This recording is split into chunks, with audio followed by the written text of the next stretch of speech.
मनुजा देव सोयरा करी, मनुजा देव सोयरा करी, मनुजा देव सोयरा करी.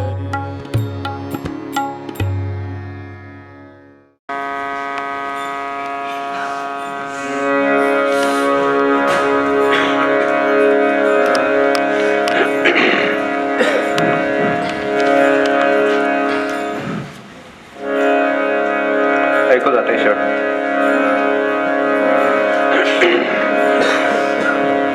584 नामाची आरती.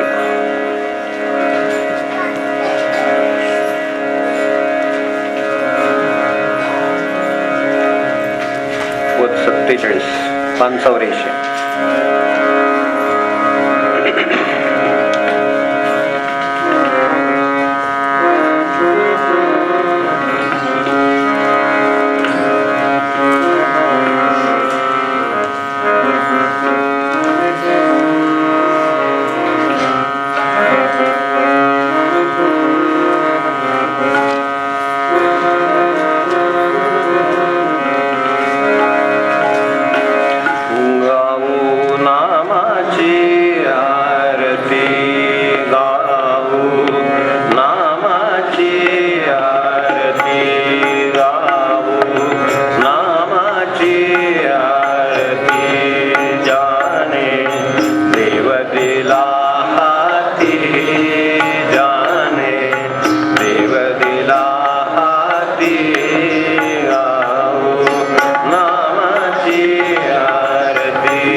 तुम्ही विश्वाचे आधार, शिवरूपे राहुनी पाहता शक्तीचा व्यवहार, शिवरूपे राहुनी पाहता शक्तीचा व्यवहार, मायामया दीन जीवाना कशी कळे महती, मायामया दीन जीवाना कशी कळे महती, देवांची आरतीला भावांच्या ज्योती, देवांची आरती लाविल्या भावांच्या ज्योती, म्हणून बनवून मूर्ती आम्ही आवाहन केले, म्हणून बनवून मूर्ती आम्ही आवाहन केले, विविध रूपाने तुम्ही येऊन घर पावन केले, विविध रूपाने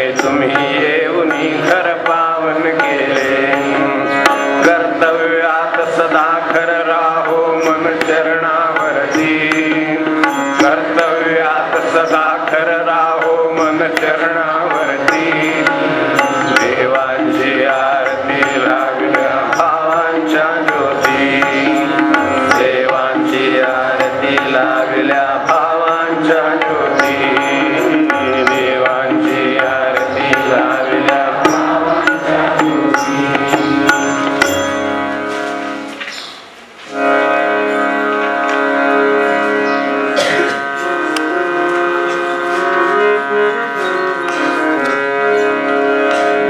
पान 246 पद 89. पान 246.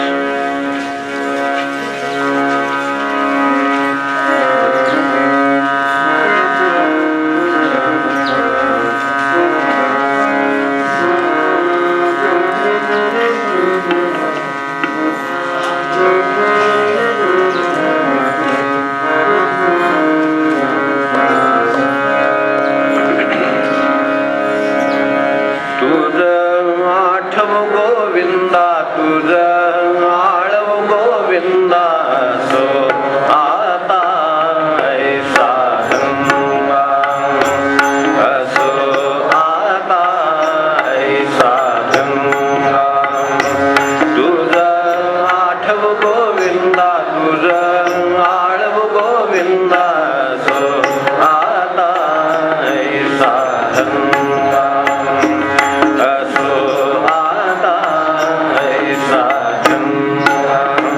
रक्षिता तू होसी धरी तरी काय येरी करावे, रक्षिता तू होसी धरी तरी काय येरी करावे, तरी काय येरी करावे,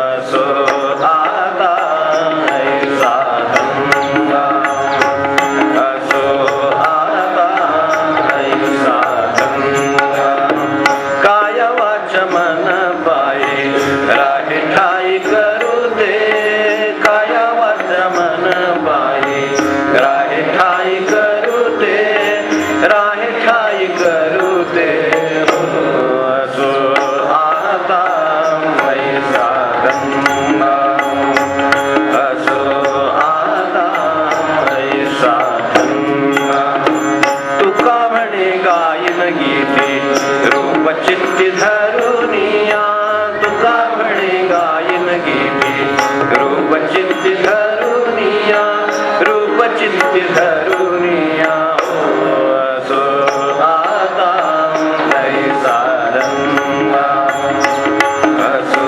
आता ऐसा गंगा, तुझ आठव गोविंदा, तुझ आळव गोविंदा, सो आता ऐसा गंगा, असो आता ऐसा गंगा, असो आता ऐसा गंगा.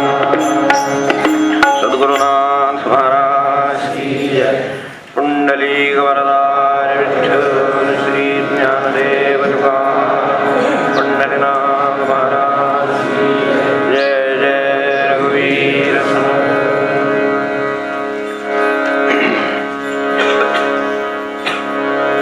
त्यांच्या कृपेनं जो चांगल्या अर्थाने भगवंताचा धंदा आपण करीत होतो त्याची फक्त एकदा आठवण करूया, मग पुढे जाऊया.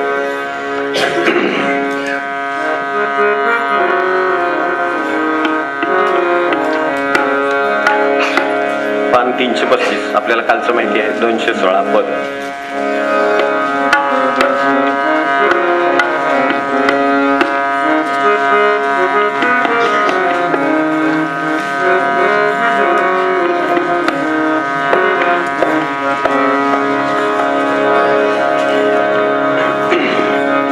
पोटापुरते काम परी अगत्य तो राम.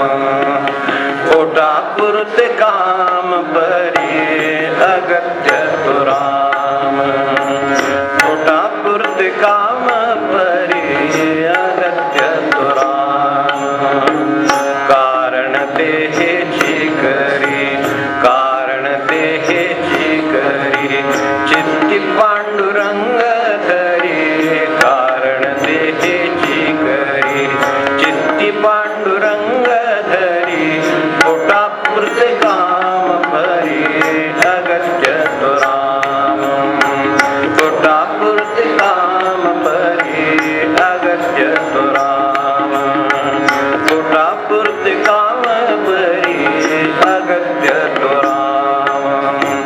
प्रारब्धी सेवा, प्रारब्धी सेवा जोडी देवाची ते सेवा. प्रारब्धी सेवा जोडी देवाची ते सेवा. पोटापुरते काम परी अगत्य तो राम.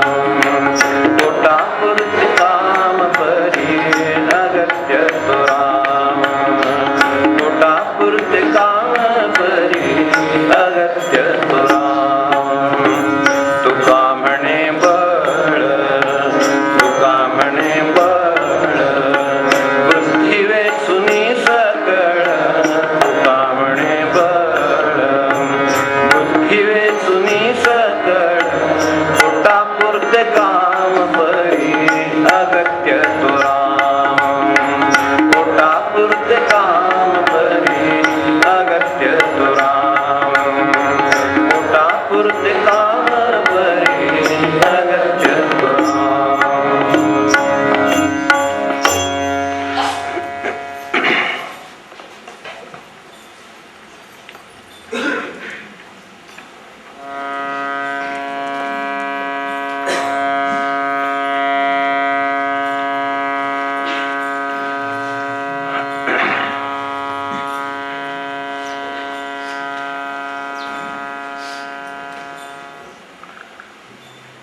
काल आपण प्रारब्धी सेवा जोडी देवाची ती सेवा असा विषय पाहतो की ज्यांना प्रारब्धाने अनुकूलता आहे.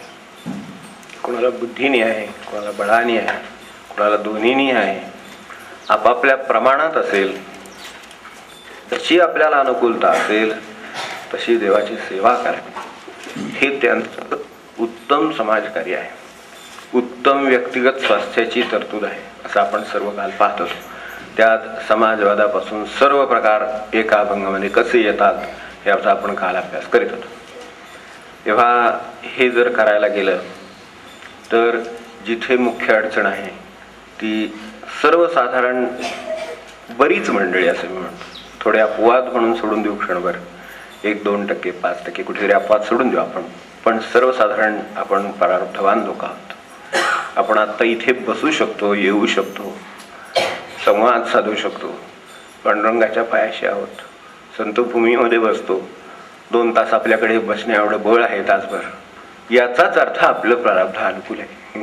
ते जर प्रतिकूल असतं तर कुठंतरी दिसलो असतात किंवा दिसलोही नसतो, कोणाच ठाऊक काय झालं असतं. ते अनुकूल आहे एवढं नाही. आता त्याचा जो आपल्याला लाभ व्हावा अशी इच्छा आहे, जो करून घ्यावा अशी त्यांची इच्छा आहे, ती कानावर घालण्यासाठी आजचा अभंग बघायचा आहे.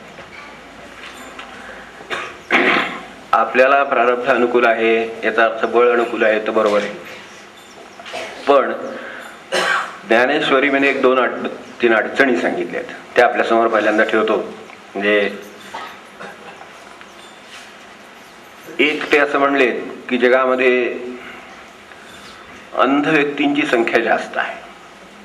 ज्ञानेश्वर महाराज म्हणजे आपल्याला बाबा आपण काय म्हणजे एकमेकांना बघतो एवढं सगळं व्यवस्थित चाललेलं आहे आणि हे तुम्ही काय काढले, तर असं काही नाही.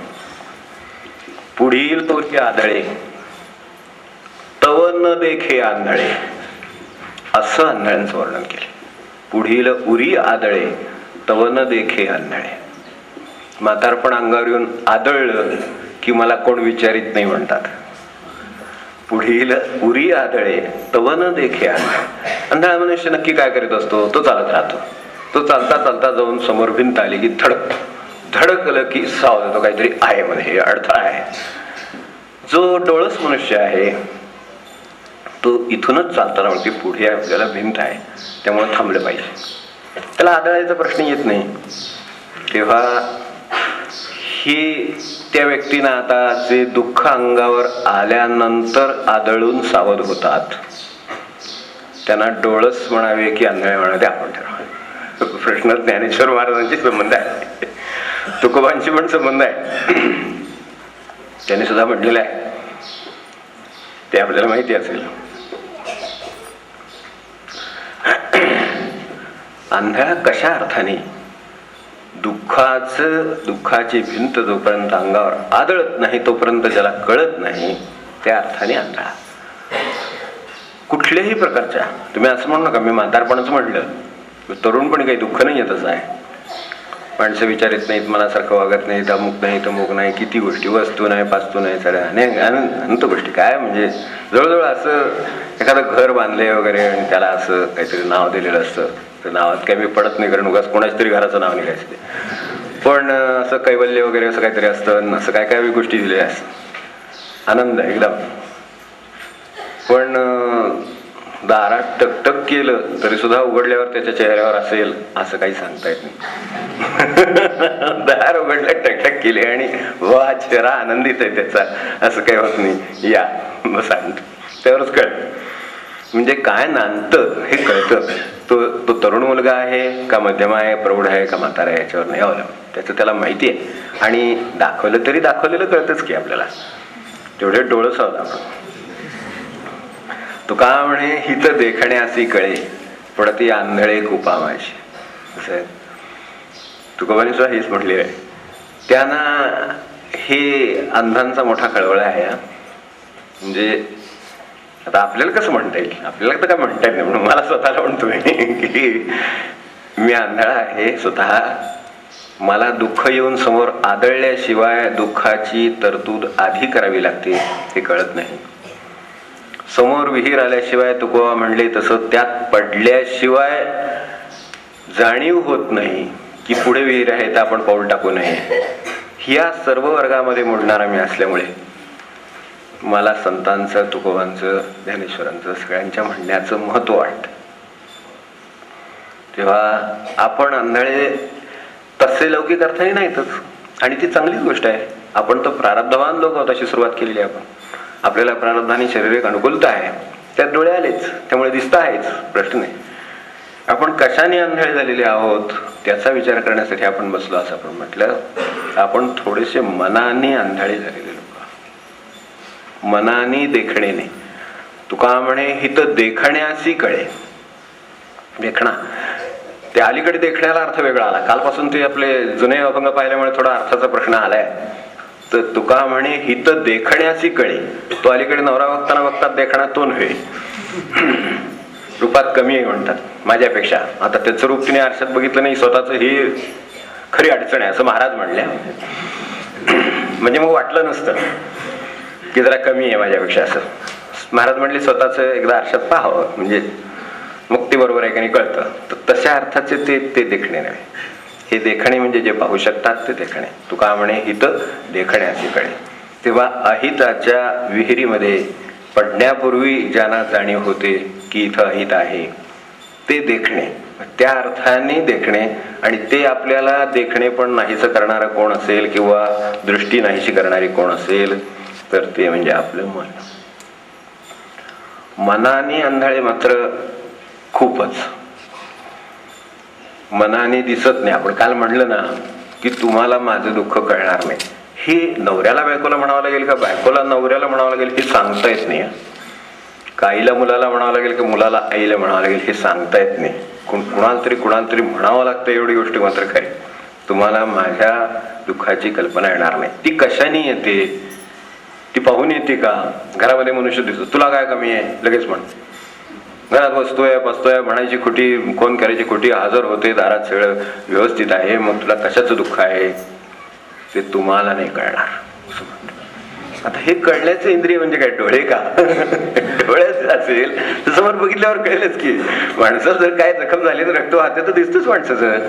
पण मनाचं वाहिलेलं रक्त दिसत नाही, ते फक्त एकाच इंद्रियाला दिसतं, दुसरं मन. मनात जे इंद्रिय आहे ते षष्ठाने इंद्रियाणी म्हणलेले, त्याला असं कसं म्हणता येईल? आपण मनात षष्ठाने, जावं इंद्रिय आहे आपलं, तर त्याला दुःख होतं. म्हणजे मला काय होतं ते तुम्हाला कळणार नाही हे जेव्हा मनुष्य म्हणतो तेव्हा त्याच्या मनाला काय होतंय ते त्याच्या मनाला कळत नाही असं त्यांना म्हणायचंय. बाकीची सगळी लौकिक ओके, अगदी काय डेप्युटी जनरल, काय ऑफिशियल कसले ते मॅनेजर झाले, अमकं झालं, लौकिकात यशस्वी झाले, थोर मोठे माणसं म्हणून लोक ओळखतात, हे बरोबर आहे सगळं, पण तुम्हाला माझं दुःख कळणार नाही असं जे म्हणतात त्यावेळेला त्या मनाला आंधळेपण. तेव्हा ते आंधळेपण कशामुळे आलं, कसं आलं, काय झालं याची चौकशी आपल्याला करायला पाहिजे. याचं कारण एक की हे पाहणाऱ्या इंद्रियाच्या बाबतीत आंधळेपण ही गोष्ट मात्र सरसकट आहे. ती सरसकट कशी आहे हा काही माझं एकदम अतिव्याप्त गोष्ट नाही, अतिशयोक्ती करून मी बोलत नाही. आपण उदाहरण पाहिलं की आपल्या लक्षात येईल. दुःखाचा अनुभव आपल्याला आहे ना, तो दुःखाचा अनुभव आहे तो कशामुळे आहे? की उणिवामुळे आहे, कोणी आपल्याला ओळखलं नाही, जाणलं नाही, आपलं समजून घेतलं नाही. भगवंताचं दुःख सुद्धा आहे गीतेमध्ये की महिमे भगवान व्यक्ती, नाही का, तिकडे सुद्धा दुःख सांगितलेलं आहे की त्याची अवस्था ओळखणारं जन्माला आलं नाही. म्हणजे अवस्था ओळखणारं जन्माला आलं नाही ही गोष्ट तिथे सुद्धा आहे, इथपर्यंत आहे. तर आपल्या ठिकाणी तर असतेच. घरामध्ये माणसं 10-20 वर्ष, 25 वर्ष, 30 वर्ष, 50 वर्ष, 50 वर्षाचे सुद्धा वाढदिवस होतात लग्नाचे, म्हणजे अजून होत आहेत. एवढी माणसं जगू शकतात अजूनपर्यंत, तोपर्यंत ते होतात. 60 सुद्धा होतील, एवढे होतात. पण एकमेकांच्या बाबतीत एकमेक आनंदित आहेत, नको त्याच्याबरोबर आपण त्याच्यापेक्षा साजरा मोठा करूया वाढदिवस. तर अशी परिस्थिती का असते? याचं कारण ते जे मन आहे त्या बाबतीत थोडंसं अंधपण असतं. ते कोणतं असतं, कसं असतं ते बघायचं. दुसरी गोष्ट आपल्याला, मला देवाची थोडी अडचण कानावर घालायची आपल्याला. तर देवाला काय अडचण असायची? देवाची अडचण काढण्या एवढा आम्ही मोठी झालो नाही बाबा, मी तर काय मोठा नाही एवढा की देवाची अडचण आपल्याला कळावी, मी ती तुमच्या कानावर घालावी. आपल्या कानावर घालण्यासाठी बसायची पाळी आली ती गोष्ट प्रारब्धाची असं समजतो मी. त्यात काही फार काय लागलं म्हणून बसायचे असं नव्हे. पण देवाची विनंती आहे किंवा देवाला काहीतरी अडचण आहे, ती त्यांनी आपल्याला कळावी म्हणून ग्रंथामध्ये सांगितली, ती भगवंताने सांगितली. आणि त्यांनी असं म्हटलंय का जे प्रेमळाचे साकड आमचे घरी. देवाचं असं म्हणणं आहे की मला सगळं आहे, फक्त उणीव आहे. का जे प्रेमळाचे साकड आमचे घरी, म्हणजे मला थोडी प्रेमळ भक्तांची थोडी आमच्याकडे कमी. या बाबतीत आपल्याला थोडीशी काही देवाला मदत करता येईल का? संधी आहे, म्हटलं तर संधी आहे की देवाला मदत करायची संधी आहे. एरवी आपण तर काय भांडी घेऊन उभेच आहोत त्याच्या दारात, होय की नाही, की हे हवे ते सेटलो व्हावं, हे सेटलो व्हावं, हे आडले मार्गी लागावं, ते लागावं वगैरे सगळं चाललेलंच आहे, हो की नाही. तर आता थोडीशी देवाची अडचण समजून घेतली तर ती ज्ञानेश्वरीमध्ये 10व्या अध्यायामध्ये म्हटलंय की मला थोडीशी माझ्याकडे प्रेमळ म्हणजे शब्द ज्ञानेश्वरांचा प्रेमळ शब्द आहे. किती स्वभाव प्रेमळ आहे असं जे आपण घरामध्ये म्हणतो की नाही. अहो नाश्त्याची वेळ असते असं का करता, जेवणाची वेळ असते ते न तसलं नव्हे. का जे प्रेमळाचे साकडे आमच्या घरी, आमच्याकडे प्रेमळ भक्तांची उणीव आहे असं जेव्हा म्हणतात त्यावेळेला त्यांना काय प्रेमळ भक्त अपेक्षित असतील ते सांगावं आणि ती उणीव का पडली हे समजून घ्यावं. आपल्याला जमलं तर आपण, जसं मी म्हणतो ना, आपण नाही का म्हणत एखाद्याला अडचणीत असला मनुष्य तो म्हणतो व मला शक्य आहे तेवढं मी करीन. हा चालेल, मला शक्य आहे तेवढं करीन म्हणूया, ह्याच्यापेक्षा काय म्हणणार आपण.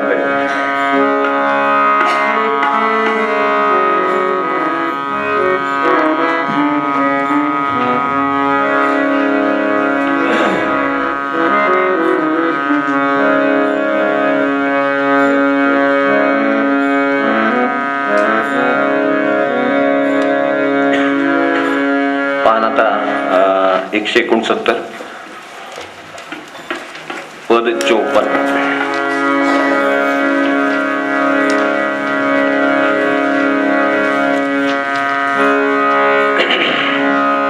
मन विस्तारी थोडे मनुजा, मन विस्तारी थोडे मनुजा, देव सोय राखरी.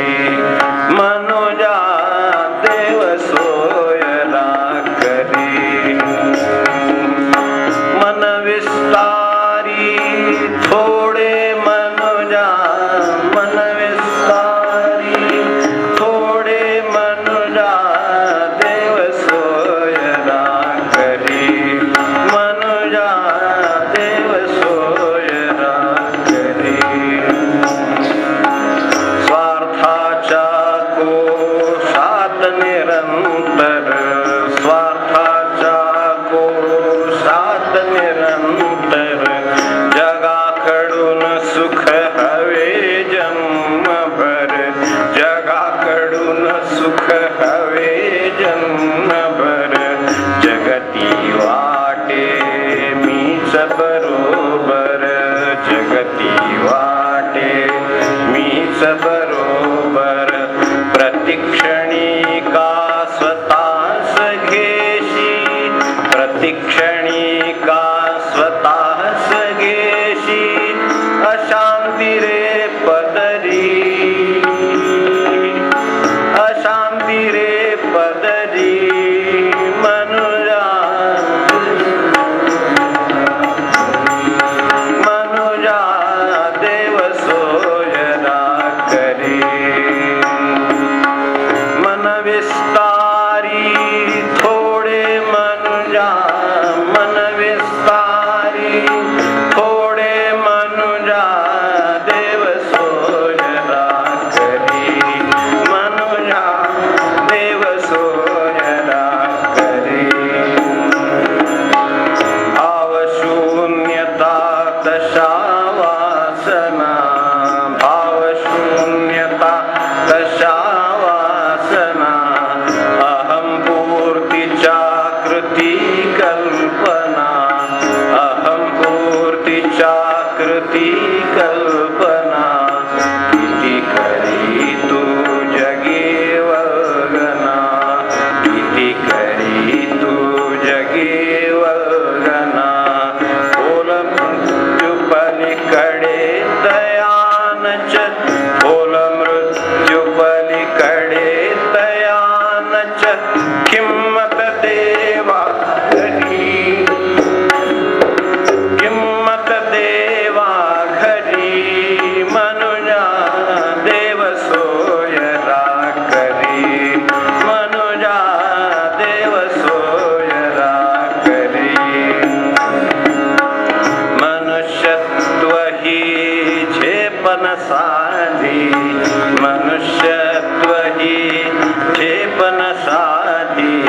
क्षुद्रपणाची टाक उपाधी, क्षुद्रपणाची टाक उपाधी.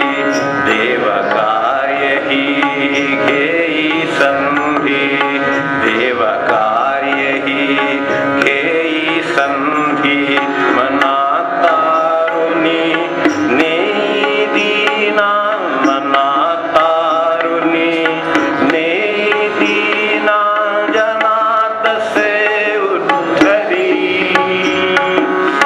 जनात से उद्धरी. मनुजा देव सोय राखरी.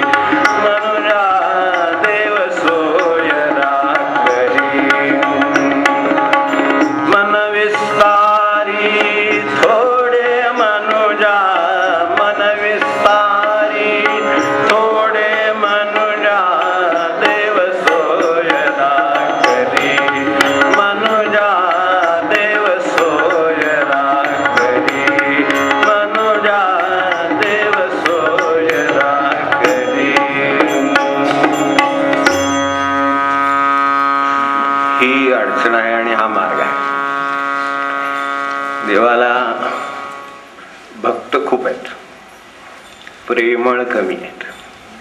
त्याची अडचण आपल्या कानावर घातली. प्रेमळाची जाती ही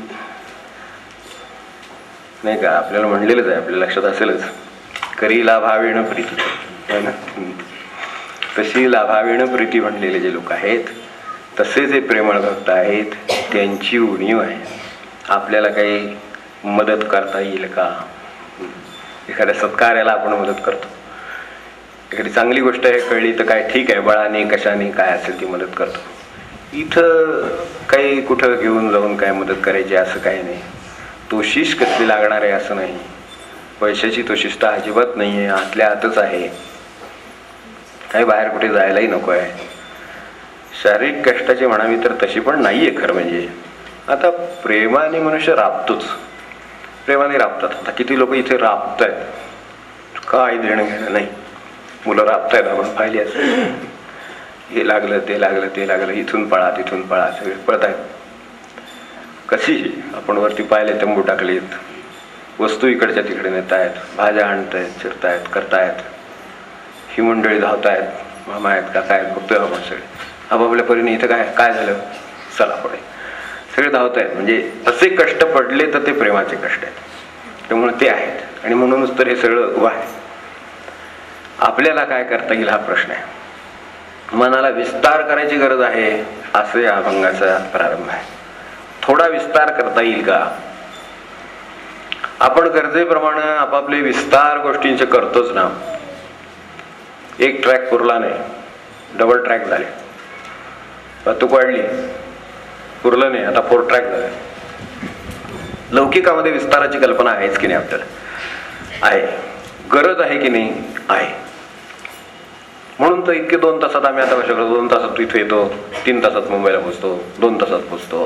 हे सगळं आपल्या सोयीसाठी आपण आपापल्या ठिकाणी प्रत्येक गोष्टीचा विस्तार करतो.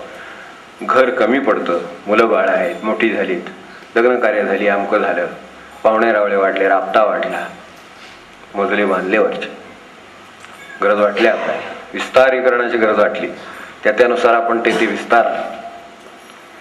मनात काय अडचण आली त्याचा विस्तार करावा असं कधी आपल्या मनात विस्तारीकरण, मनविस्तारीकरणाची योजना निघाली असं कुठल्या तरी एक ठरला आता की आपण अमुक वयाचे झालो, त्यामुळे आता मन विस्ताराची गरज आहे, तर आता आपण काही ठरवूया त्यासाठी काय करायचं ते. असं कुठं होत नाही.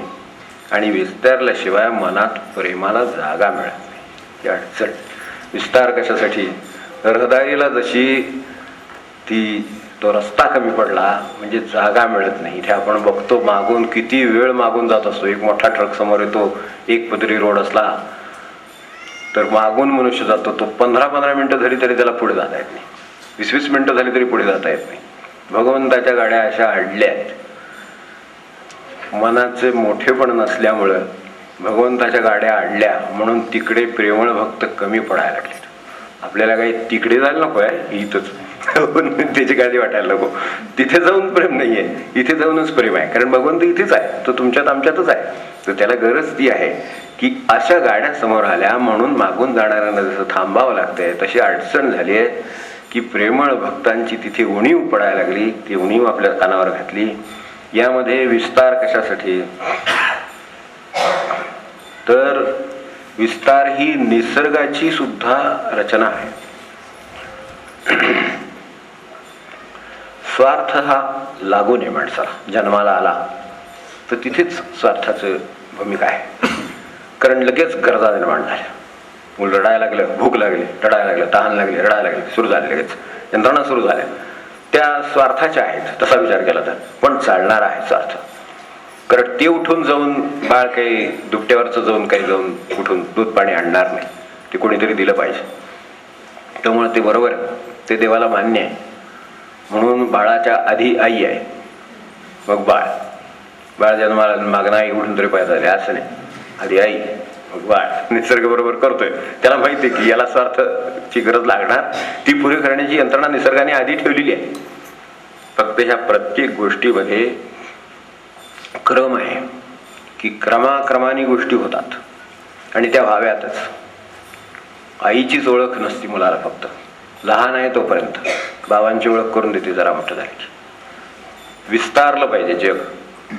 बाबांची ओळख करून देते, मग आजीची ओळख करून देते, आजोबांची ओळख करून देते. हे विस्तारत जातं जग. आपलं सुद्धा विस्तारत जातं. व्यवहारामध्ये आपण हा विस्तार काही मान्य केलेला आहे. फक्त हा असा कुठेतरी जातो आणि थांबतो तिथे. एखाद्याची प्रगती जशी खुंटते तशी मनाची प्रगती खुंटते. तर त्यामुळं ते भगवंतापर्यंत विस्तार वगैरे होत नाही, निस्वार्थापर्यंत विस्तार होत नाही, स्वार्थाचा फक्त विस्तार होतो. कारण जी गोष्ट आता मला आई देऊ शकणार नाही ती देण्यासाठी वडील, असे वडिलांची ओळख आहे. बाहेरून खेळणं हवं असलं तर वडील आणून देणार. आईकडे पैसा नाही, समजा आई नोकरी करत नाही, आईचा स्वतःचा पैसा नाही, बाजारात जात नाही, तर त्याला कोण आणून देणार? मग ते वडील आणून देणार. ते कोण देतील? ते हे कोण? वडील. हा मग ठीक आहे, वडिलांचं विस्तारलं. पण एवढं आता खेळण्याचा संबंध आहे म्हणून ते वडील देणार ना. त्यामुळे विस्तार परिचित आहे आपल्याला, पण कुठेपर्यंत परिचय आहे? इथपर्यंत परिचित आहे. वडील जर निघून गेले बाहेर त्यांच्या नोकरीला, तर अशा वेळेला खेळायला हाक कोणाला मारायची? मग हे आजोबा. मग त्यांचे आजोबा दिवसभर आता घरात असतात, रिटायर झाले त्यामुळे घरात असतात, त्यामुळे ते सांभाळतात म्हणून आजोबा. बाकीच नाही संबंध. हा स्वार्थाचा विस्तार आहे. आपल्याला विस्ताराची कल्पना आहे, पण स्वार्थाच्या विस्ताराची आहे. तो स्वार्थाचा विस्तार अशा पद्धतीने आहे, म्हणजे उपयोगाचा विस्तार आहे तो.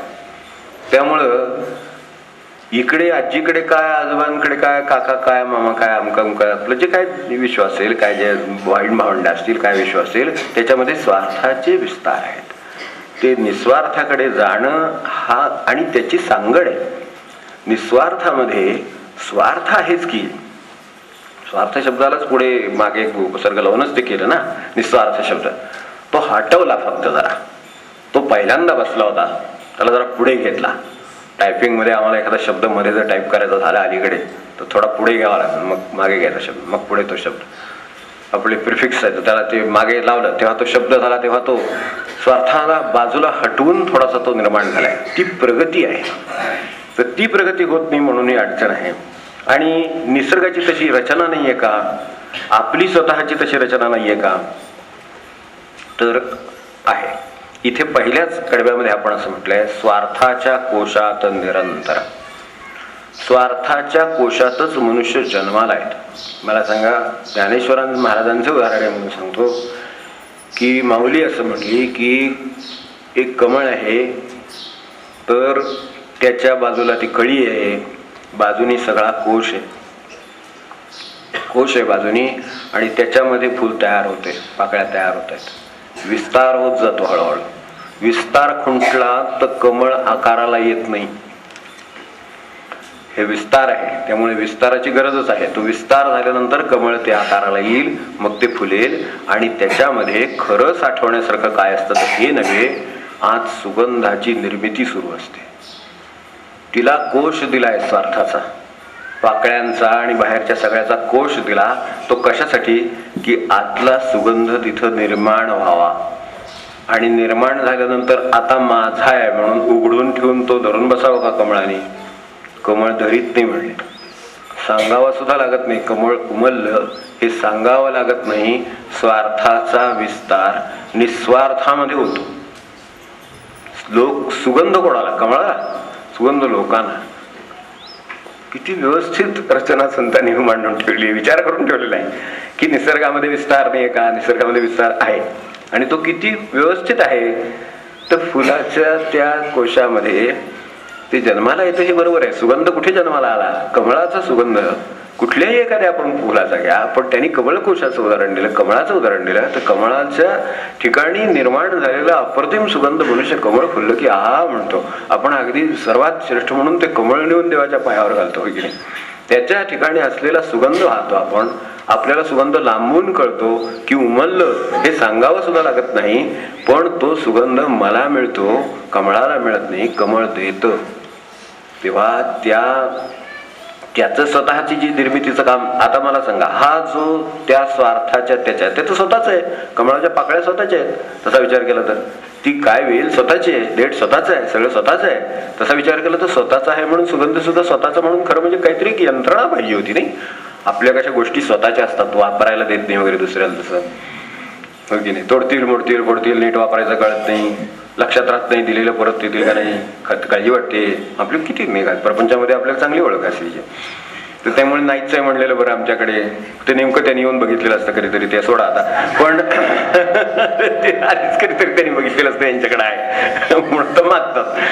ठीक आहे, लोकही अगदी जबाबदारीने वागवतात असं मला म्हणायचं नाही, पण असं म्हणायची माणसावर ते माझं आहे माझं आहे माझं आहे ते सगळं ठेवलेलं असतं. त्या काय खोली काय जे असतात त्याची पेटी अमकत अमकत त्यात ते सगळं ठेवलेलं आहे. इथे अडचण कुठे आहे ती पुढच्या शब्दात सांगितलेली आहे. स्वार्थाच्या कोशात निरंतर म्हटलेलं आहे. हो, ती अडचण आहे. निरंतर नाही अपेक्षित. स्वार्थाच्या कोशात निरंतर असतं तर सुगंध निर्माण झाला तरी सुद्धा कमळाला स्वतःलाच येतो, दुसऱ्यांना कोणाला सुगंधच येत नाही. असं झालं असतं, तसं होत नाही. ज्ञानेश्वर महाराज म्हणले कमळाचा सुगंध कमळाला नाही दुसऱ्यांनाच येतो. उलटे दुसरे ते जाणून जातात तिकडे की अरे कमळ फुलली वाटतं कमळ, ज्याने कमळ ते याच्यात लावतात त्यांना माहिती असेल की ते जे काय गोल ते केलेलं असतं कमळाचं, तर त्याच्यात बाजूने जाताना सकाळी कळतं अरे वा वा उमलली.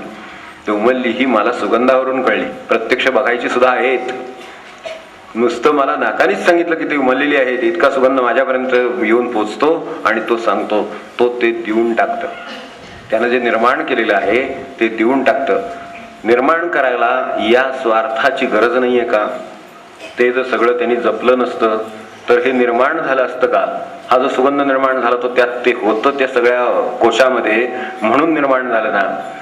आणि जर कोशामध्ये त्यांनी जर सांभाळलं नसतं तर हा सुगंध आज लोकांना किंवा भगवंताला ज्याला वाहतो त्याला मिळाला असता का? त्या अर्थी ती निसर्गाची यंत्रणा बरोबर आहे की स्वार्थाच्या कोशात सांभाळायची व्यवस्था आहे पण निरंतर नाही. जगाकडून सुख हवे जन्मभर अशी नाही, द्यायची यंत्रणा आहे, सुगंध देऊन टाकायची यंत्रणा आहे. तशी आपली सर्व गोष्टींची रचना तशी आहे जी कमळ कोशाची आहे. अप्रतिम ज्या गोष्टी निर्माण होतात त्या नेहमी दुसऱ्यासाठी म्हणूनच निर्माण होतात. अप्रतिम सुगंधाची निर्मिती होते पण ती दुसऱ्यासाठी होते आणि ती निरंतर स्वार्थाच्या कोशात कधी राहत नाही. आणि म्हणूनच या गोष्टीची गरज आहे की विस्तार आवश्यक आहे. कमळाच्या मनाचा विस्तार आहे म्हणून ते सुगंध दुसऱ्याला देतो. मी असं काय निर्माण केलं की मी जे दुसऱ्याला देतो. निसर्गाचाच क्रम आहे म्हणून आईचा मुलगा किंवा आईची मुलगी दुसऱ्याला द्यावीच लागते. मुलगा दुसऱ्याला देताना अडचण येते घरातले संघर्ष कशावर आहेत मला सांगा सगळे. निसर्गाच्या विरुद्ध गेले की नाही दुःख आहे बघितलं. निसर्गाच्या गतीने गेले की आनंद आहे. कमळ कोशात ठेवलेला सुगंध सुद्धा जर उमलल्यावर दुसऱ्यासाठी आहे तर मला सांगा आईच्याच कोशामध्ये मूल निर्माण झालेलं आहे ना, त्याची गरज नाहीये का? आत्यंतिक गरज आहे. दूध पाण्यापासून त्याला सगळं पुरवते ती आई देते. तिचे उपकार कमी आहेत का? कमी म्हणता येतील का? शक्य नाहीये. जन्माला येणं शक्य नाही मूल अशी परिस्थिती आहे. ते त्या कोशामध्येच जन्माला येतं. पण निसर्ग थांबवित नाही, निसर्ग द्यायला लावतो ते दुसऱ्याला. निसर्गाची यंत्रणा आहे की ते दुसऱ्याला देतो. पाकळ्या उमलतात सुगंध बाहेर पसरतो, तसं पाकळ्या उमलतात सुगंध बाहेर जातो. तसं प्रत्येक गोष्ट आहे. आपला जन्म सुद्धा होतो तो त्यांना त्याग करायला लावूनच होतो. तो दुसऱ्याच आहे. ते आता त्या कुटुंबाचं आहे. हा कोणाचा तरी पंतू, हा कोणाचा तरी नातू असं आहे. त्याचं नातं तसं आहे. आईचं असलं तरी सुद्धा आईचं. पण आईला कुठे मनातून मनविस्तारी आता याचा विचार जरा करून बघा उदाहरणाचा अधिक थोडा म्हणजे आणखीन अर्थ लक्षात येईल म्हणून थोडे मनुजा मनविस्तारी थोडे मनुजा देव सोयरा कधी मनुजा देव सोयरा कधी मनविस्तारी मनविस्तारी थोडे मनुजा मनविस्तारी थोडे मनुजा देव सोयरा कधी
हा सुरुवातीला आहे, त्याला नंतर उपसर्ग लावला, तो नंतर लावला.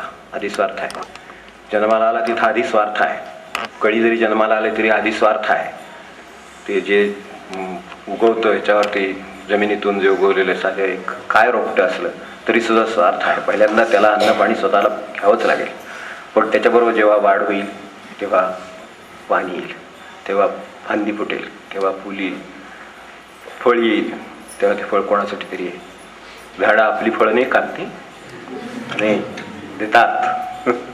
तेव्हा स्वार्थ ही सुरुवात आहे, पण निस्वार्थ ही त्याची परतफेड आहे.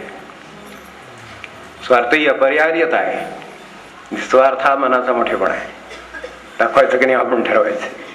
स्वार्थाची गरज कोण अमान्य करतो? स्वार्थ पहिला शब्द आहे, मग निस्वार्थ शब्द तयार झाला. निस्वार्थातलं नी काढून स्वार्थाने तयार केला. स्वार्थ शब्द तयार होता, स्व आधी तयार होता. त्याला उपयोगी आहे ते स्वार्थाचं ठरवलं. क्रम आहे त्याच्यामध्ये. स्व तयार झालाच, त्यात प्रश्नच नाही. मूल जन्माला आलं तेव्हा जसं ते ओरडलं दूध, त्याला काय कळत नाही, दूध शब्द सुद्धा ओरडायला येत नाही, पण दूध पाणी ओरडतंय ते, त्याचे शब्द आईला कळतात, हो की नाही? म्हणून आई पाणी देते त्याला. स्व पहिल्यांदा आहे, त्याबद्दल शंकाच नाही. त्याच्या अर्थाचं त्याला उपयोगी ते स्वार्थाचं, त्यामुळे ते पहिल्यांदा. निसर्ग आणि क्रम सगळे बरोबर ठेवले, भाषेने सुद्धा ते पाळलेले आहेत बरोबर. निस्वार्थ शब्द आधी नाही तयार केला, स्व तयार केला, मग स्वार्थ तयार केला, मग त्याला उपसर्ग जोडला निस्वार्थ. कारण का तर या स्वार्थाची परतफेड कशी व्हायची म्हणून निस्वार्थ लावला.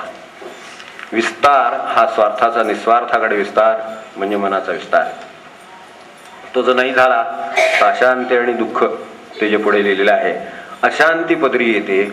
मगाशी मी आपल्याला म्हटलं मुलगा आपला होता, आपल्याला मान्य आहे. ते ती मुलगी पाहिली तेव्हा सुद्धा मान्यच असतं, घरी आणली तेव्हा सुद्धा मान्यच असतं, पण ती माझ्या मुलासाठी मी आणली. म्हणजे अनेक पिढ्यांना नमस्कार असो, पण प्रत्येक पिढीत असंच झालेलं आहे. आमच्या सासूबाई आम्हाला असं वागवत होत्या, म्हणून आता मी सुनेला तसं नाही वागवणार. असं नाही होत, काय होतं कळत नाही, ते तसंच वागवलं जातं. कारण काय आहे, मूळ मनाच्या विस्ताराचा प्रश्न आहे हो. आपले काय हाल होत होते किंवा कशा ते वागवत होते हे माहिती आहे. खरं म्हणजे हे जर माहिती आहे तर मी तसं करणार नाही. हे करायला काय आड येतं तर माझाच स्वार्थ आड येतो. कारण माझी त्याच्यावरची जी सत्ता आहे ती कोणाला सोडायची आहे? ती सत्ता सोडायची नाही, म्हणजे थांबायचं आहे. निसर्गाचा क्रम थांबवायचा आहे. म्हणजे फूल निघालेलं आहे आणि कमळाने म्हणायचं की आता मी तोडून माझ्यात पायात ठेवीन, याच्याशी ठेवीन मुळात, असं म्हणण्यासारखं आहे. फूल सुद्धा देठावर राहत नाही, टाकलं जातं. पूर्ण पिकून फळ निर्माण झालं की टाकलं जातं. निसर्ग काय यंत्रणा आहे आपण तरी समजून घेऊन निघा ना. आपल्यासाठी ते सगळं शिकण्यासाठी, हो की नाही? तिथे यंत्रणा आहे ना. मग तो मुलगा त्यांचा आहे ना. मग तो मुलगा आता तो म्हणजे खरं सांगायचं तर ते दान देतात, त्यामध्ये हा आहे कन्यादान आहे आपल्याकडे. पुत्रदानाची विधी नाही खरं म्हणजे असं आहे. हम पुत्रम नाही काय असेल ते तुमचं एकदम पुत्र असं काहीतरी पाहिजे. हा मुलगा तुला दिला, असं तुला काय देते? इतकी वर्ष लहानपणापासून म्हणजे हातावर खेळवलंय, अमकं केले, तमकं केले, तमकं केले. आता पहिल्यांदा ऐकून घेतात. तुम्ही केले हो, किती केले हो, बरोबर आहे की ऐकून घेणार. किती दिवस ऐकून घेणार, हो की नाही? ते जोपर्यंत अगदी नवीन तोपर्यंत ऐकून घेतात, 4-6 महिने ऐकून घेतात. परगावी राहायची सोय असली, नोकरी जर तिकडे असली तर प्रश्नच म्हटला. मग ऐकायचं कारणच नाही. रोज सुट्टीला सणावाराला आलं, एकदा सगळं छान छान असलं म्हणजे झालं. त्यावेळेला झालं. तुम्ही म्हणून कष्ट काढलेत वगैरे जाता येतं म्हणायचं म्हणणं. किती लहानपणी यांचं कष्टात गेलं, तुम्ही त्यांना कसं वाढवलं असेल, म्हणजे आता सांभाळताना लक्षात येतं ते. कारण स्वभाव कळायला लागतात ना तोपर्यंत. परगावून येणार काही मुली ते सासूबाईला जेव्हा म्हणतात तेव्हा माझ्या लक्षात येतं तुम्ही यांना कसं वाढवलं असेल वगैरे. असं मी एका ठिकाणी डायलॉग ऐकला तेव्हा माझ्या लक्षात आलं, हा हे असं नाहीये, हे असं आहे. त्यामुळं आता ते तसं जर असलं तर आणखीनच बरं झालं. कधीतरी यायचं सासरी घरी आपल्या आणि 4 दिवस आनंदाने वगैरे राहायचं. पैशाची अनुकूलता असते त्यामुळे काही 4 वस्तू द्यायच्या, म्हणजे ते दोघं आणखीन खुश होतात. त्याला किती जाणीव आहे म्हणतात. तिच्या पुन्हा मैत्रिणी असतात सासूबाईंच्या, त्यानंतर भजन वगैरे ठेवून बोलवायचं घरी. स्वार्थाच्या कोशात निरंतर, अगदी एक दिवस सुद्धा कमी नाही. तो जायची खोटी की दुसऱ्या दिवशी भजन ठरतं, किंवा फोन करून चहाला वगैरे बोलावतात. अगदी पदरचा चहा देतात बरं का, पण किती मुलाला आमच्या जाणीव आहे, कारण त्यांचा मुलगा येत नाही तसं काही देत नाही वगैरे, असलं म्हणजे फारच छान. नाहीतर मुलं वर्षात फिरकत नाहीत असं म्हणतात, म्हणजे जात दाखवताना परत हे असं दर महिन्याला येऊन जातो, असं करतो तसं करतो. माझाच आहे ना तो, म्हणजे थोडक्यात, म्हणून तो इतकं त्याला वळण लहानपणापासून मी लावलेलं. ते काय लावलेलं आहे ते आता ते तिकडे माहिती आहे. काय स्वार्थाचं निस्वार्थाची सांगणं मला काय कळत नाही, पण तो माझा आहे याचाच एक आनंद असतो नुसता. तो आता देऊन टाकला आहे आणि तो तुझा आहे असा आनंद नसतो. म्हणून ह्याचा प्रश्न केव्हा आहे, जोपर्यंत तो कधीतरी येतो, जोपर्यंत काहीतरी वस्तू आणतो, एखादी गोष्ट काय चालच आणली, अमकच आणलं, घरात एखादी वस्तू कमी ती आणली, असं काहीतरी वैशिष्ट्यपूर्ण आणली की बरं वाटतं, बघा त्याने माझ्यासाठी अमुक आणलं वगैरे, सगळं ठीक आहे. तो ज्यावेळेला तिकडे एखादा निर्णय घेतो न सांगता, कुठलाही मुळात त्या लग्नापासूनच सगळं तिथूनच सुरू होतं. त्यामुळे असंच कुठला, आणि त्यानंतर जर घेतले तरी सुद्धा अगदी इथून सुद्धा चौकशी होते की अलीकडे काहीतरी ते हे घेतलं असं कळलं, काही कळवलं नाहीस वगैरे, काय सांगितलं नाहीस, बोलला नाहीस. मग आता म्हणजे मग म्हणायचं म्हणून म्हणायचं आम्ही मदत केली असती, इकडे चांगल्या कंपनीला मिळतं अमकं वगैरे, जरा चौकशी करून घ्यायची, कारण अनुभव आमच्या पाठीशी वगैरे ते असतं ना परत. त्यामुळे तू जरा असं केलं असतं तर बरं झालं असतं वगैरे. मग त्यावेळेला ते कळतं की स्वार्थाच्या कोशात आहे का, ती गाडी थांबली आहे का, ती चालली आहे का, निसर्गाप्रमाणे आहे का. दुःख आलं की ओळखावं गाडी निसर्गाप्रमाणे नाही. शरीराला दुःख निर्माण होतं, आजार निर्माण होतात, त्यावेळेला ती निसर्गाप्रमाणे चालली नाहीये गाडी, असं त्याचा अर्थ आहे. कसल्याही कारणाने असू दे, ज्यादा काम पडलं म्हणून असू दे, कर्तव्यगिरी म्हणून असू दे, का आणखीन काय असू दे, त्याचे निसर्गाचे क्रम सांभाळले तर मनुष्याची आजारी पडण्याची यंत्रणा नाही. यंत्रणा जर पडलेच, विकार हा देहाचे धर्म आहेत सांगितलेले आपल्याकडे, देहाचे जरा मरण वगैरे ते जसे ज्ञानेश्वरांनी सांगितलेले की 3 धर्म हे देहाला आहेतच, तसे 6 देह धर्माला आहेतच. त्यामध्ये हा विकार हा धर्म धरलेला आहे, पण तो धर्म दुरुस्त करण्याची यंत्रणा सुद्धा शरीरामध्ये पण आहे आणि बाहेरही आहे, निसर्गामध्ये पण आहे. म्हणून आपल्याला ती गायी असतात त्या जाऊन चारा खाऊन येतात बघा, पोटाचे, आपल्याला माहिती असेल, त्यांची पोटं बिघडली तर विशिष्ट पाला खाऊन येतात जाऊन. ते त्यांना माहित आहे, त्याचं ज्ञान पण आहे त्यांना की कुठला पाला खाल्ला म्हणजे हे आता बरं होईल, याची त्यांना कल्पना आहे. ते जातात आणि तो पाला खातात आणि ते बरे होतात. म्हणजे हे त्यांच्या पातळीवर अविकसित मन आहे, पण जाणीव दिलेली आहे कशाने बरं होईल. आमच्याकडे विकसित मन आहे, त्यामुळे आम्हीच ते शोधावं अशी अपेक्षा आहे. आता आम्ही शोधताना ते अतिरिक्त करतो ती गोष्ट वेगळी, पण ती शोधायची यंत्रणा आहे आणि ती आपल्याकडे कार्यरत आहे. त्याप्रमाणे ते पण दुरुस्त करण्याची यंत्रणा आहे. पण ते जर नाही केलं तर ते दुःख द्यायला सुरुवात करतं. कुठलीही निसर्गाच्या विरुद्धची गोष्ट ही दुःख देते, निसर्गाच्या बरोबर जी चाललेली असते ती. इथे सोयराकर म्हणण्याचं कारण काय, ज्या वेळेला स्वार्थाचा उपकार निस्वार्थाने फेडला जाईल तेव्हा परमेश्वर जवळ येईल, तोपर्यंत नाही. सोयरा कोण, आजच्या काळामध्ये इथे सोयरा म्हणलेले आहे, तर सोयरे कोण आपले आजचे. आज सोयरे म्हणलं की सोय पाहतो तो सोयरा, होय ना, आपल्या भाषा सोपी आहे. सोय पाहतो, आपल्याकडे ज्ञानेश्वरी व्याख्या केली आहे, पै स्वार्थी जे उपकरे तयाचे नाम सोयी रे. पै स्वार्थी जे उपकरे म्हणजे नुसते जर येऊन तळ ठोकून राहिले, मी तळ ठोकून राहतात म्हणतो पण, तुमचे वडील, आमची आई, यांची आई वगैरे वगैरे, यांचे वडील त्यांची आई एकमेकांचे, असं ते विशेषतः दुसऱ्याच्या याला म्हणण्याची पद्धत आहे अशी. तुमचे आई वडील तळ ठोकून राहिलेत वगैरे असं, किंवा तुमचे आई वडील तळ ठोकून राहिलेत वगैरे असं म्हणतात. पण गरज लागल्यांचा आजारी असला ना तो फिरकले नाही म्हणतात. किती दोन मध्ये फरक आहे ना, तेच आई वडील, तेच येणार तेच राहणार, पण ते तळ ठोकून राहिलेत म्हणतात. हा जरा काहीतरी काय केला तर म्हणजे त्यांना असं म्हणायचं नाही हे काय फार ऐकण्यासारखं काय असं नव्हे, म्हण कानावर नाही गेलं तर कदाचित पेंग घेते, आता वेळ झाली दुपारची, काहीतरी आदळत असलं जात तर राहते हो. तर स्वार्थी जे उपकरे तयाची नाम सोयरे म्हणली. हे सोयऱ्याचं वर्णन ज्ञानेश्वरांना माहिती आहे. म्हणजे जर माझं मूलबाळ आजारी आहे आणि जर ती आई आली नाही माहेरून किंवा वडील आले नाहीत बघायला ते अडचण, तर कसले सोयरे म्हणायचे असं नवरे विचारतो. मग म्हणजे तेच विचारतात. अशा वेळी रोल त्यांचा असतो विचारण्याचा, कारण तिकडची माणसं बोलावलेली असतात म्हणून. आणि हेच इकडचं काय झालं, तिकडचं कोणी येण्यासारखं नाही आणि जर ह्यांच्याही वडिलांना बोलावलं तर एरवी 10 खेपा घालतात. आता फिरकले नाहीत कुठे, तुमच्या आई वडील आता नाही फिरकले म्हणतात. स्वार्थी जे उपकार आहे त्याची नाव सोयरे एवढंच माहितीये. माझ्या स्वार्थाला गरज लागली म्हणून, होय की नाही. स्वार्थाचा शेवट निस्वार्थामध्ये व्हायचा आहे ना, मग निस्वार्थीपणे त्यांना राहू देत. तसं नाही होत. बाळ लहान आहे म्हणून त्यांनी त्याला सांभाळायला आई वडिलांनी म्हणजे आजी आजोबांनी यावं. एरवी त्यांना गरज आहे म्हणून, बदल आहे म्हणून किंवा काय आहे म्हणून त्यांनी यावं, हा निस्वार्थ झाला, ते प्रेम झाल्या. पण हे असं असलं तर ते भगवंताकडे जाणार आहे, नसेल तर फक्त सोयीकृत आहे. तर इथं देव सोयरा करेल म्हणजे आपलं देव सोयरा व्हावं असं वाटतेच की. आपल्याला नड आली, ऍक्सिडेंट समोर दिसायला लागला म्हणजे मग महाराज बाबा काय असेल ते एकदम हाक मारतच म्हणजे त्याकडे. तर ती सोय आहे ना, स्वार्थी जे उपकार आहे त्याचे नाव सोयरे म्हणलेले. हे सोयरिकीचं कुठलं वर्णन नाही माहितीये का आपल्याला ज्ञानेश्वरी मधलं. मी काय आपल्याला ज्ञानेश्वरी मधलं सांगावं, आपण सगळे पारायण करतात त्यामुळे आपल्याला माहिती असेल सगळं. पण जे तामस ज्ञानाची वर्णन आहेत त्या तामस सोयरिक म्हटले याला. यावरनं आपण काय ती कल्पना करून घ्या.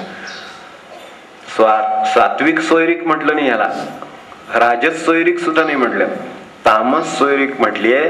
की स्वार्थी जे उपकरे त्याची नाम सोयरे असं त्याला वाटतं. मला उपयोगाला पडलं तर सोयर, अशी परिस्थिती आहे. उपयोगाला नाही पडलं तर कितीही जवळचं नातं असलं तरी संबंध नाही, उपयोग नाही, नाव ठेवलं जाणार.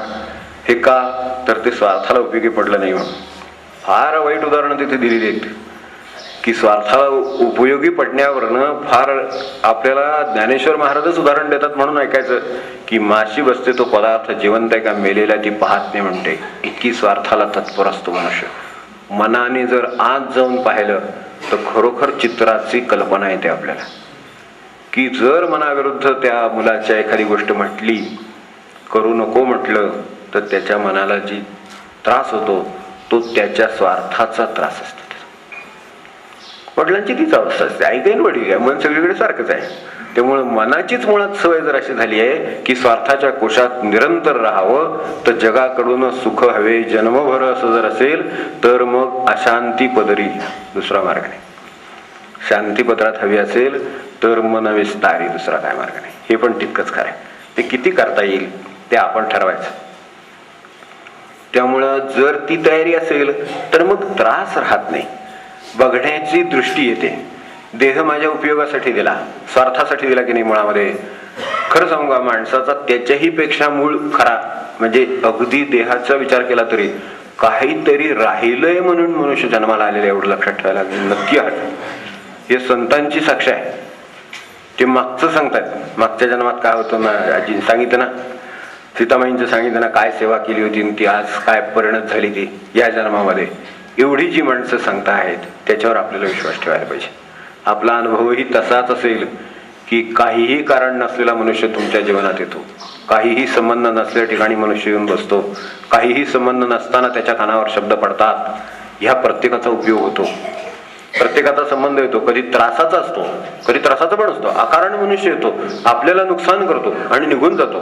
काही संबंध पुन्हा येत नाही. ट्रॅफिकमध्ये होत नाही असं अनेक वेळेला.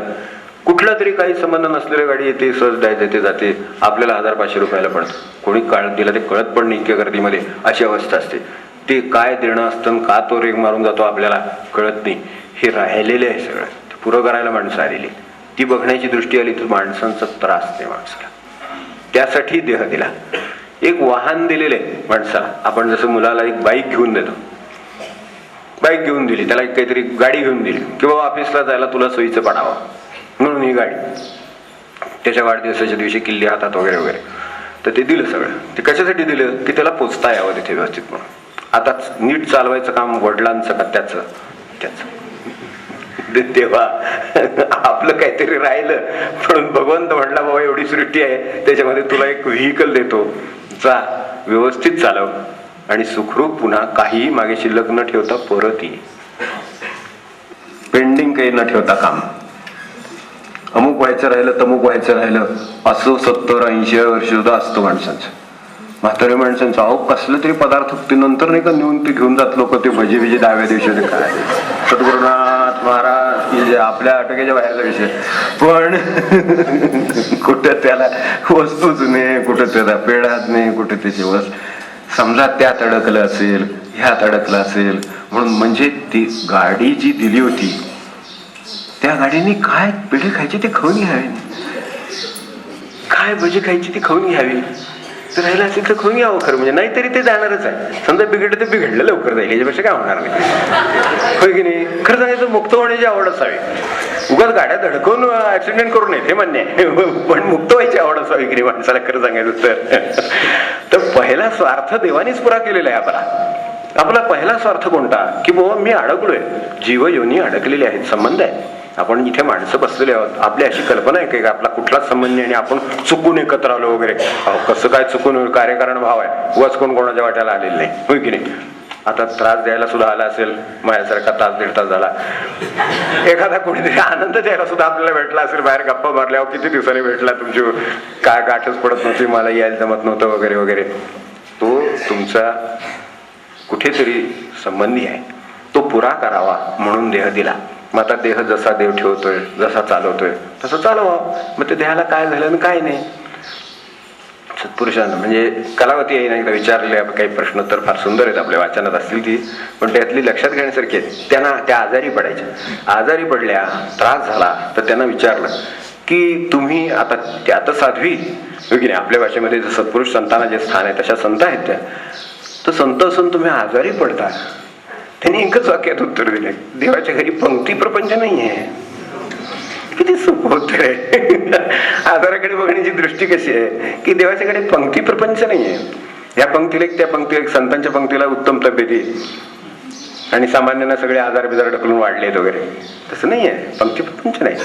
जसं कर्म आहे तसं फळ आहे, जसं काय केलं असेल तसं वाट्याला आलेलं आहे, जो नियम चुकला असेल तर शिक्षा आहे, सगळं आम्हाला तसंच आहे आणि त्याप्रमाणेच हे आहे. इतकं सोपं. संपला आजारात, आता आजारात काय विचार करायचा आहे.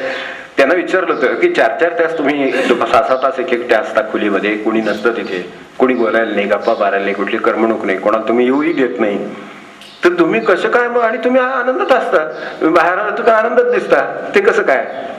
ते म्हणजे तुम्हाला सवय झाली ती, त्याची खरी गरज आहे असं नाही. परमेश्वराची इच्छा आहे की शांत बसावं काही काळ, आपण एकांत तेच लावले काही हेच लावले. मौन का पाळतो आहोत, तर खरं सांगायचं जीवाला मौनाची गरज आहे म्हणून पाळतो. मग मी ते तशा पद्धतीने पाळते. आता हीच तक्रार उलटी आपण काही म्हाताऱ्या माणसांची पाहिली असेल तर 2-3 तास झाले जर कोणी लक्ष दिलं नाही, कोणी काय वाचून दाखवत नाहीये, कोणी काय बोलत नाहीये, काय बघायला मिळालं नाही, अहो लाईट गेले, त्यांची सिरियल बघता आली नाही तर बाकीच्यांना सिरियल एवढा त्रास देतात. काय करणार, लाईट गेले ते मुलगा त्या सुनेच्या त्या माणसांच्या हातात आहे लाईट असणं नसणं, होय की नाही. पण ते त्यात जेवढा त्रास असतो, म्हणजे त्यात त्रास असतो म्हणजे चांगलं पण असतं असं म्हणतात, पण त्यात त्रास असेल त्याच्यापेक्षा त्रास उरलेले ते काय जे तासभर जातो त्यात जे काय वाया गेलं त्याच्याबद्दल एकमेकांना. आणि नंतर संध्याकाळी एकत्र भेटल्यावर बाहेर असतात ना जागा परत आपल्या देवाला जाण्याच्या वगैरे, म्हणजे जागा देवाला जाण्याची बरं का, जागा भजनाला जाण्याची. पण ते भजन अर्धा तास आणि आधी आणि नंतर ती जी काही जागा आहे भेटण्याची, तिथं पुन्हा ते एकमेकांना सगळं असंच झालं तसंच झालं, तुमच्याकडे पण गेले ना झालं, म्हणजे त्यात जरा थोडा रिलीफ होतो की यांना पण स्वार्थाच्या कोशात निरंतर काय नाहीच, पुढे जायचंच नाही त्यातून, असं निसर्गाचं खरं ठेवलेलं आहे की आता मौन राहावं. काल आपला विषय झाला की नाही, गरज राहिली नाही ऐकण्याची म्हणून ऐकायला येत नाही. आता गरज राहिली नाही चालण्याची तर चालायला येत नाही. जेवढं चालण्याची गरज आहे तेवढं येत, एवढं येत नाही ते येत नाही. भगवंताकडे पंक्ती प्रपंच नाही, त्याला निसर्गाने तुम्हाला मुक्त करायचंय. आपला विषय चालला होता की मूळ देहाचा स्वार्थ आहे, तर देह हाच मुळात स्वार्थ भगवंताने पुरा केला. आई मुलाला देह देतेच की नाही, आपल्याला देह आईने दिलाच की नाही, म्हणूनच आपण आज हे सगळ्या गप्पा मारतोय ना बसून, किंवा तो व्यवसाय धंदा उद्योग पाणी नोकरी जगात काय कर्तृत्व काय करायचं ते अगदी भगवंत प्राप्ती सुद्धा इथपर्यंत सुद्धा ह्या त्या व्हीकल म्हणून शक्य आहे ना, तसं हे व्हीकल आहे. तसं हे आपल्याला परमेश्वराने एक व्हीकल दिलं, निसर्गाने एक व्हीकल दिलं, त्याचा उपयोग करून घ्या. तो स्वार्थ आहे. आता त्याचा उपयोग काय, तर आता सर्वसाधारण प्रत्येक गोष्टीचा उपयोग करतो माझ्यासाठी, ते जे काय पुढे आहे ते सगळं माझ्यासाठी, हे जगाकडून सुखे हवे जन्मभर याच्यासाठी पाठवलं नाही. कारण नुसती सुख राहिली नव्हती, सुख राहिली तुमची, बरोबर आहे की. अनेक लोक सुख देणारे भेटत नाहीत आपल्याला जन्मामध्ये, आपल्याला आनंद देणारे लोक कितीतरी भेटतात. काही संबंध नसताना ते आपल्याला जीवनात आनंद देऊन जातात, जीवनात सुख देऊन जातात. आपल्याला पैशाच जर हे वाटत असेल, महत्व जर वाटत असेल, संतांना वाटत नाही, पण मी प्रापंचिकांचा विचार करून म्हणतो, तो पैशानं सुद्धा सुख देतात. अनेक माणसं पैशानं वाट्याला, त्यांच्या नसलेल्या गोष्टी वाट्याला येतात. आपल्याकडेच ग्रस्त आहेत, त्यांना माहिती सुद्धा नव्हतं, तर ती माणसं शोधत आली त्यांच्याकडे आणि त्यांनी चौकशी केली की या गावामध्ये हा जो उतारा आहे ह्याच्यावर तुमचं नाव आहे, तर हे तुमचंच नाव आहे का, हे बरोबर आहे का, तुमचा ह्या प्रॉपर्टीशी काही संबंध आहे का, ही घडलेली गोष्ट आहे, प्रॉपर्टीशी काही संबंध आहे का. तर ते म्हणले हो आम्ही इथले. त्यांचं नाव त्याच्यावर चालत आलेलं आहे, त्यांना माहिती पण नाही, पण ती माणसं चालत आलेली ते घेऊन की त्यांना त्याचं काहीतरी पुढे करायचं आहे. काय कोणाला मंदिर करायचंय, कोणाला आणि काय व्यवस्था करायची आहे, काय काय आणखीन काय तिथं काय बिल्डिंग बांधायची आहे, काय ते करायचं. तर याचं तुम्हाला काय मूल्य द्यायचं ते सांगा, आम्ही ते द्यायला तयार आहोत, तुम्ही या आणि कागद करून तुमचे पैसे घ्या. ते चालत व्हेकल आहे, वाहन दिलेलं आहे, सर्व ठेवलेलं आहे, त्यांचं ते पुरवायचं आहे. ती माणसं वाट बघतात, तुम्ही जन्म घ्यायची 40 वर्ष व्हायची, ही वयाला केव्हा त्यांच्या गोष्ट झाली 60ला. 60 वर्ष ती माणसं ते कर्म वाट बघते त्यांची, की हे त्यांच्या नावावर त्यांच्या कुठल्या पणजोबा आजोबा करत आलेलं ती नाव आहे आणि ते तिथे लागलेलं आहे, तर ते त्यांना पैसे द्यावेत ह्याच्यासाठी पण माणसं आहेत. आणि काही कारण नसताना घेऊन पण जाणार माणसं. काय संबंध नाही, काय नाही, 5-10 हजाराला डबऱ्यात घातलं म्हणतो आपण, पण डबऱ्यात कसं घालील तो. हा जो डोंगरावर ठेवतो तर तो डबऱ्यात टाकील का. आपलंच कर्म आपल्याला कधी डोंगरावर ठेवतो, कधी डबऱ्यात घालतं, शक्यच नाही तर डोंगरात घालणं. त्याची काय हिंमत आहे. आपले जो व्यवहार कार्यकरण भाव ठरलेला आहे, तुम्ही माझं काय करायचं, मी तुमचं काय करायचं, हे आपण ठरवूनच आलेले आहोत. आता त्यात आपण नवीन भर घातली असेल तर ती आपली आहे मंत्र, मग त्याला कारण आहे, मग ते आपलं आहे, ते तुला दुसऱ्याचं म्हणण्यात काय अर्थ नाही. जे मला माहित नाही ते प्रारब्धाचं घेऊन आलो, त्याप्रमाणे हिशेब चालू आहे. ते सुखदुःखांना मध्ये वाटत येतं, प्रारब्धानुसार जन्मजला भेटत जातं, हो की नाही. त्याच्यातून सुखदुःख मध्ये वाटू देतं, आपण प्रार्थना म्हणतो, काय त्याच्यासाठी येते व्हेकल. फक्त आता माझा प्रश्न एवढाच आहे की पहिला जो स्वार्थ आपल्याला पुरा व्हावा म्हणून जो देह दिला, त्याचा निस्वार्थात परिवर्तन त्या देहाचं झालं का. या शेवटी आपल्याला जे म्हणलेलं आहे ते त्यासाठी म्हणलेलं आहे. आपली वेळ आपल्या आजची त्यांच्या दृष्टीने पण संपली, आपल्या दृष्टीने पण संपली. उरलेला खुलासा आपण काय शक्य असेल तो समारोपाच्या याच्यात करू. पण त्यात सुद्धा मला आता जातातच अंगावाची आठवण जाईल म्हणून सांगतो. दासगणू महाराज होते, आपल्याला माहिती, संत कवी सत्पुरुष स्वतः. तर आता त्यांनी लिहिलेलेच गजानन विजय आपण वाचतो ना, त्यांचे सद्गुरू साईनाथ महाराज, खरं म्हणजे साईबाबा. पण साईबाबाने त्यांना काय सांगावं की तू त्यांचं चरित्र लिहि. मला सांगा, संतांच्या ठिकाणी हे ह्या उदाहरण आहे, निस्वार्थात परिवर्तन होतं, तेव्हा माझं चरित्र म्हणून लिहि म्हणून, त्यांचं चरित्र लिहि म्हणून सांगितलं. ते दुसरे महापुरुष आहेत आणि त्याच्यावर आज त्यांची संबंध, त्यांच्यावरची निष्ठा असलेली माणसं तरुण जात आहेत, असं त्यांनी लिहिलं.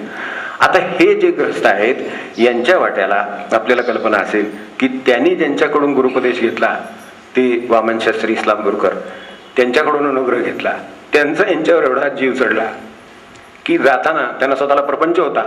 वामन शास्त्रींना स्वतः प्रपंच होता. वामन शास्त्रींची पहिली गाठ कशी पडली आपण चरित्रातून अवश्य बघून घ्या एकदा, फार वाचण्यासारखं आहे की कोण आहे माणूस, कोणास ठाऊक कशाला येणार आहे. खानावळीत बोलले, जरा थोडंसं हे होतं, पहिल्यापासून रगत सगळी अंगामध्ये होती, म्हणून संतांनी दावणीला बांधून ठेवलं त्यांना बरोबर आणि शेवटी संतपदाला नेलं. हे पण तितकंच खरं, पण संतांच्या दावणीला राहायचंय. आता कोणाच्या तरी दावणीला राहतोच की सद्गुरुनाथ की जे त्यापेक्षा संतांच्या दावणीला राहावं आणि मुक्त होऊन जावं, तसं ते त्यांच्या दावणीला राहिले म्हणून मुक्त झाले. काय झालं होतं, हे ज्या ठिकाणी होते तिथं नेमणूक केली होती त्यांची, जाता जाता निघाला म्हणून विषय आठवण झाली परत त्याची, की यांची नेमणूक त्यांचं स्वागत करण्याच्या कामावर नेमली होती, त्यांना मदत करण्याच्या कामावर. ते ती नेमलेली आता काय झालं, 1 दिवस झाले मनुष्य आला नाही आणि यांना वामन शास्त्रींना त्या काळात पंडितांचा दर्जा असल्यामुळे सरकार दरबारी मान्यता होती. त्या सरकारी कामासाठी कागदपत्र पाहण्यासाठी ते येणार होते. मुळात संबंध पोथ्या पुराणांचा आणि कागदपत्रांचाच होता, पण तो पुरा करण्यासाठी ते येणार होते. मग आता ते याचे म्हणल्यावर ह्यांना तिथं हे पोलीस खात्यात होते, पोलीस म्हणून त्यांची नेमणूक तिथं केलेली होती ती सगळी व्यवस्था बघण्यासाठी. आता रोज खानावळी जेवायला जायचे, तिथे 1 दिवस वाट बघितली, 2 दिवस वाट बघितली. हे काय ग्रस्त आहे त्याला म्हणजे कोण साहेब आहे, कोण काय, कोण येणार आहे माणूस, काय आता दिवे लावणार आहे, कोण हे बोलले बरं का आपल्या गुरूंच्या बद्दल. आणि त्या दिवशी ते आलेले होते, तिसऱ्या दिवशी हे जेव्हा बोलले तेव्हा 3 दिवस झाले वाट बघतोय, तेही जेवायला बसलेत त्याच ठिकाणी खानावळीत, तेही जेवायला बसले. आलेले ह्यांना माहित नाही अजून, कारण 3 दिवस वाट बघत होते. इकडे तिकडे केलं आणि जेवायला गेले. जेवायला गेल्यानंतर बसलेले असताना ते बाजूला बसलेत. यांना काय माहिती, ओळखत नाही, दुसऱ्या राज्यातून निजामाचं राज्य होतं, तिकडून आलेला माणूस, त्यामुळे आपल्याला कल्पना नाही हे काय हे असतील म्हणून. आणि नंतर मग ओळख पटली. तर त्यावेळेला काही बोलले, कोणतीही प्रतिक्रिया व्यक्त केली नाही. अशी सद्गुरू आहेत. तर त्यांची पुढे एवढं कामावर यांच्यावर प्रेम जडलं, यांच्या ठिकाणचा प्रांजळपणा. आता मनुष्य ओरडतोय, समजून घेता आलं पाहिजे की नाही, हा मदतीला दिलाय म्हणलं असता दुसराच एखादा, ठीक आहे आता बघून घेऊ, हे नाही हो. त्यांना काय कळते, आता मी काय चिठ्ठीला वर लावून आलोय का की मी तो माणूस पाठवलेला तो सरकारनं, असं काही चिठ्ठी लावली का आपल्या तोंडावर, काही नाही, त्यांना कळलं नाही. बरं आता त्यांना मला यायला 3 दिवस त्यांच्या कामातनं त्यांना यायला उशीर झाला. आता उशीर झाला आणि तो वाट बघायला लागली तर एखादा मनुष्य ओरडणारच की, त्यात काय विशेष आहे. इतपत समजून घेण्या इतपत स्वतःवर प्रेम कमी आहे. स्वतःवर प्रेम फार असलं म्हणजे समजून नाही घेता येत कोणाला. एक मंत्र आपल्याकडे देऊन ठेवतो, स्वतःवर ज्याचं प्रेम आहे त्याला दुसऱ्याला फारसं समजून घेता येण्याची शक्यता नाही. भावशून्यता असली तर दुसऱ्याला समजून घेण्याची शक्यता नाही पुढे आहे. अतिवासनाशील मनुष्य असेल तर दुसऱ्याला समजून घेण्याची शक्यता नाही. निस्वार्थ कृती सगळं लांब, त्याच्यानंतर कृतीवितीनंतर असे महापुरुष हे ह्यांना गाठ पडले, ते या निमित्ताने गाठ पडले. तर त्यांच्यावर एवढा जीव जडला. ह्यांनी त्यांना प्रार्थना केली, मला तुम्ही मंत्र द्याल का, तुम्ही गुरु करून घ्याल का. सगळं झालं, गुरु केले, मंत्र दिला, सगळं झालं. पुढं त्यांच्या सल्ल्याने काय जी प्रगती व्हायची ती परमार्थाची प्रगती झाली. यांना एवढं प्रेम वाटलं यांचं, स्वतःचा गुरूंचा त्या वामन क्षत्रियांचा स्वतःचा प्रपंच आहे, तरी सुद्धा स्वतःची सर्व इस्टेट मृत्यूपत्राने राजगणूंच्या नावावर केली. तुझी गुरु थोर आहे पण शिष्य थोरला, गुरु थोर आहे. तेव्हा ते गेले पुढे. तर गेल्यानंतर अर्थात हे काही थांबणं शक्य नाही, लगेच हजर झाले तिथे. गेल्यानंतर ही कुजबूज सुरू झाली. पत्नीनं सुद्धा हे कळलं की आपली इस्टेट ही त्यांच्या नावावर केलेली आहे. जरी हे चांगले असले, जरी सत्पुरुष असले, सगळं असलं, योग्यता असली, काय झाली तरी इस्टेट त्यांच्या नावावर केली. साहजिकच अस्वस्थता आहे, कारण शेवटी ते स्वार्थाच्या कोशाच्या बाहेर आहेत, बाकीचे कुठे आहेत. ते समजून घेऊ शकतात, संत दुसऱ्याचा स्वार्थाचा कोश समजून घेऊ शकतात, कारण ते स्वतः त्याच्या बाहेर राहतात. स्वतः स्वार्थाच्या कोशात राहणारा मनुष्य दुसऱ्याचा स्वार्थ नाही समजून घेऊ शकत. स्वार्थ केव्हा कळतो, आपण थोडं निस्वार्थी असलं म्हणजे हा स्वार्थी हे कळतं लगेच, तर ते कळायला आणखीन सोपं पडतं. तर असं होतं. ह्यांनी काय करावं, त्या गुरूंच्या पत्नीकडे गेले, त्यांना म्हणाले असं असं त्यांनी केलं होतं, त्यांचं माझ्यावर प्रेम होतं, ही गोष्ट खरी, त्यांनी मनापासून केले, हे सगळा अधिकार मला त्यांनी दिला, हा मृत्यूपत्राने दिला, हे मृत्यूपत्र तुमच्या समोर फाडून टाकलं. सगळी इस्टेटीचं मृत्यूपत्र त्यांच्या समोर फाडून टाकलं. हे सगळं तुमचं, तुम्हाला असू दे, हे तुमचंच आहे. त्यांना वाटलं मला द्यावं, हेच त्यातलं त्यांचं वर्ष माझं प्रेम पुरे व्हायला. तेव्हा तिला सुचेना काय करावं. आता असं कुठे शक्य आहे का मला सांगावं, आपलं नसलेल्यासाठी कोर्टात दावे घालतं माणसं. आपलं नसलेल्यासाठी, आपलं असलेल्यासाठी घ्यावं लागलं तर प्रारब्ध म्हणायचं आपलं, होय की नाही. पण नसलेल्यासाठी सुद्धा जावं लागतं, अशी परिस्थिती आहे. तिथं एक शिष्य त्यांचा येतो आणि त्याच्या नावावर केलेली ते फाडून मृत्यूपत्र त्यांच्यासमोर फाडतो. मला याच्यात काही नको, कुठेही मला काही सही काही तुमचं लागलं तर मला सांगा, मला यातलं काही नको आहे. आणि त्यांनी मला दिलेले ते उदंड आहे, ते निस्वार्थाच आहे, देव सोयरा करणार आहे. देव सोयरा यांनी केला, त्याचं काय घ्यायचंय आणखीन. त्यामुळे ते नको म्हणाले. तर तेव्हा त्यांनाच वाटत होतं की यांचं काहीतरी करायला म्हणजे आपण हा मनुष्य येतो आणि सगळं परत करतो आपल्याला, की जे आपल्याला आता कोर्ट कचेरी करावी लागते की काय, असं वाटत होतं. तिथे हा मनुष्य येतो मृत्यूपत्र फाडतो. तर त्या म्हणल्या काहीतरी तुम्ही घ्या. त्या म्हणाले आता काय, तुम्ही माझ्या गुरूंची पत्नी आहात, तुमच्या शब्दाचा मान ठेवतो म्हणले. क्षणभर माणसाच्या मनात आळस की बहुतेक यातलं थोडं काहीतरी मागतील, इतकं सोडले थोडं काहीतरी मागतील. म्हणले फक्त त्यांच्या पूजेत विठोबाची मूर्ती आहे तेवढी म्हणाल्या.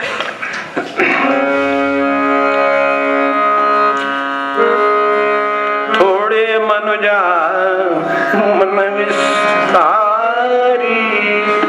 आता बरोबर उद्या बघूया हा देव कोणता, तो सोयरा कसा करावा, याची गोष्टी आपण उद्याला त्यांची कृपा आपल्यावर झाली तर आपण ते पाहून घेऊ, आपलं आयुष्य आनंदाचं करूया, एवढं संतांच्याकडून शिकवून दिलं.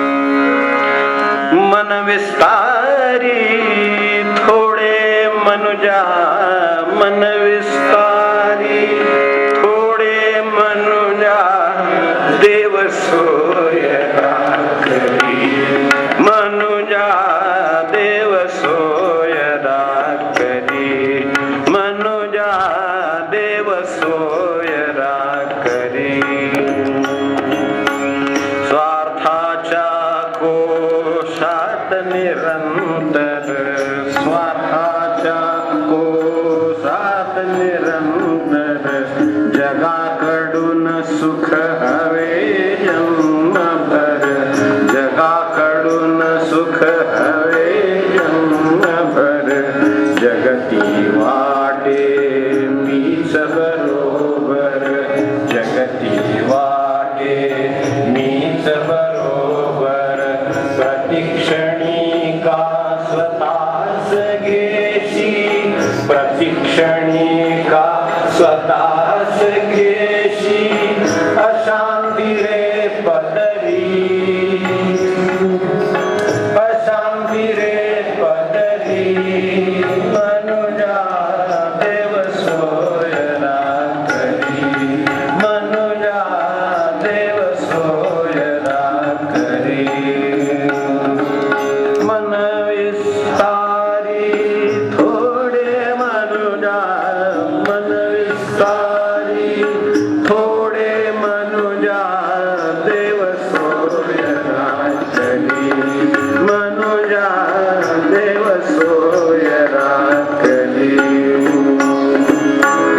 भाव शून्यता तशा वासना, भाव शून्यता तशा वासना, अहम पूर्तीच्या कृती कल्पना, अहम पूर्तीच्या कृती कल्पना, किती करी तू जगी वल्गना, किती करी तू जगी वल्गना.